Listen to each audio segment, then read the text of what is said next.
गजा में जंग बंदी डोनाल्ड ट्रंप के लिए चैलेंज। जंग बंदी के इस्तेहकाम के लिए सिफारती सरगर्मियां तेज।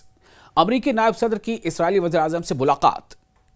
अमरीका की जानिब से गजा में जंगबंदी के इस्तेहकाम के लिए सिफारती सरगर्मियां बदस्तूर जारी हैं। नायब सदर JD वैंस बुध को इस्राएली वज़ीर आज़म बेंयामिन नेतन्याहू से मुलाकात कर रहे हैं। इनकी मुलाकातों का सिलसिला लगातार जारी है और इस्राएली फौजी क़यादत के साथ अमरीकी अड्डे में ये सिलसिला मुलाकात का शुरू हुआ, जबकि वो वज़ारत दिफा का भी दौरा करेंगे।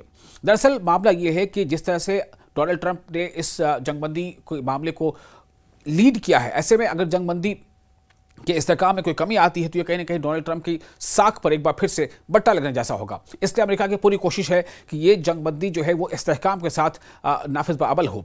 वैंस और नेतन्याहू यानी अमेरिका के जो नायब सदर हैं JD वैंस और इसराइल के वज़ीर आज़म नेतन्याहू के दरमियान बातचीत में गजा की ताज़ा सूरत हाल, अमरीकी इंतजामिया का आइंदा मरहले का मंसूबा और आलमी दबाव जिस तरह से बन रहा है उसको लेकर के गजा के तामीर नौ और साथ ही साथ इसमें किस तरह से स्टेबिलिटी हो, इस्तेहकाम से मुताल्लिक़ ताउन पर तबादला ख्याल किया गया।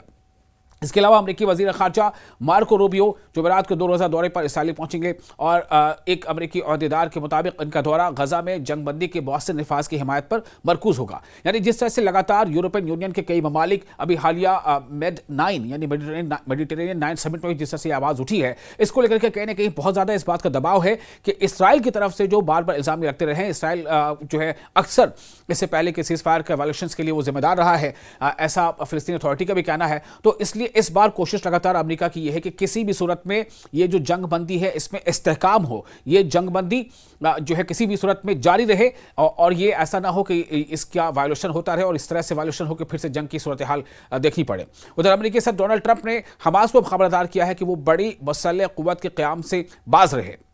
यानी यहाँ पर अब इस पर थोड़ी सी बात आ रही है कि बड़ी मुसल्लह कुव्वत के क़याम से बाज रहे, बसूरत दीगर उसे दुरुस्त करने के लिए इक़दामात किए जाएंगे। ये खुद डोनाल्ड ट्रंप ने इस तरह की बात कही है। उन्होंने कहा है कि इत्तेहादी ममालिक ने इस मुजव्वज़ा इक़दाम का खैरमक़दम किया है, हालांकि वो खुद ऐसा नहीं करना चाहते।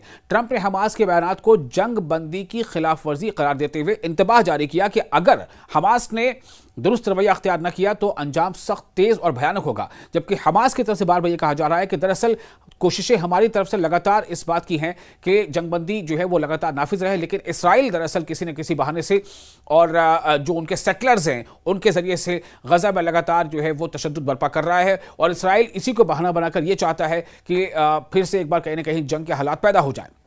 आपको एक और इसकी पहलू बता दें, दूसरी जानब नायब सदर JD वैंस ने उम्मीद जाहिर की है कि गजा में जंगबंदी कायम रह सकती है। उन्होंने कहा कि अमेरिका ने हमास के गैर मुसल्लह किए जाने की आखिरी तारीख मुकर्रर नहीं की है ताकि मुआहदे पर अमल दरामद में कोई रुकावट न हो।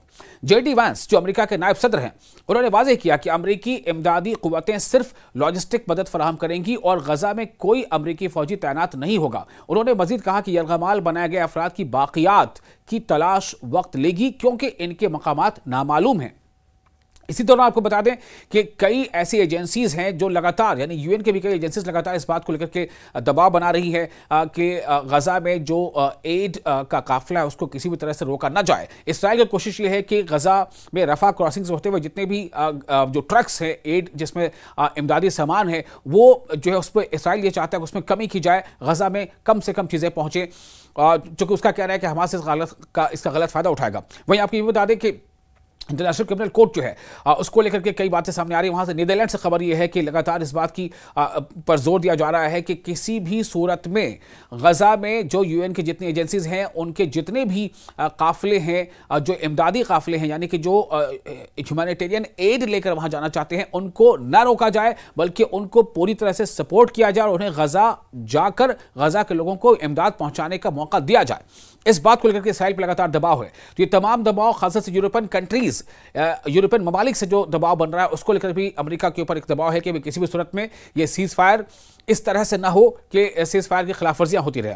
इसी दौरान बरतानिया के वज़ीर दिफा जॉन हेली ने तस्दीक की है कि बरतानवी फौज की एक छोटी टीम भी वाशिंगटन की दरख्वास्त पर इसराइल पहुंची है ताकि गजा में जंगबंदी की निगरानी कर सके।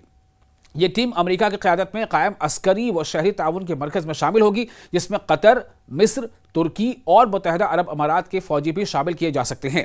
अलबत्ता अक़वाम मुत्तहिदा में अल अरबिया और अल हद्स ऐसे बहुत सारे ऐसे ज़राए हैं जिनके सोर्सेज से ज़राए के मुताबिक गजा में बैनुल अक़वामी अमन फोर्स के क़याम पर इत्तेफ़ाक़ राय अभी दूर है, यानी इस पर अभी जो इंटरनेशनल जो वर्ल्ड कम्युनिटी है उसमें अभी इत्तेफाक नहीं हो पाया है, क्योंकि इसके लिए अक़वाम मुत्तहिदा की इजाज़त दरकार होगी। बताया गया है कि फ्रांस और बरतानिया इस मकसद के लिए करारदाद का मुसवदा तैयार कर रहे हैं।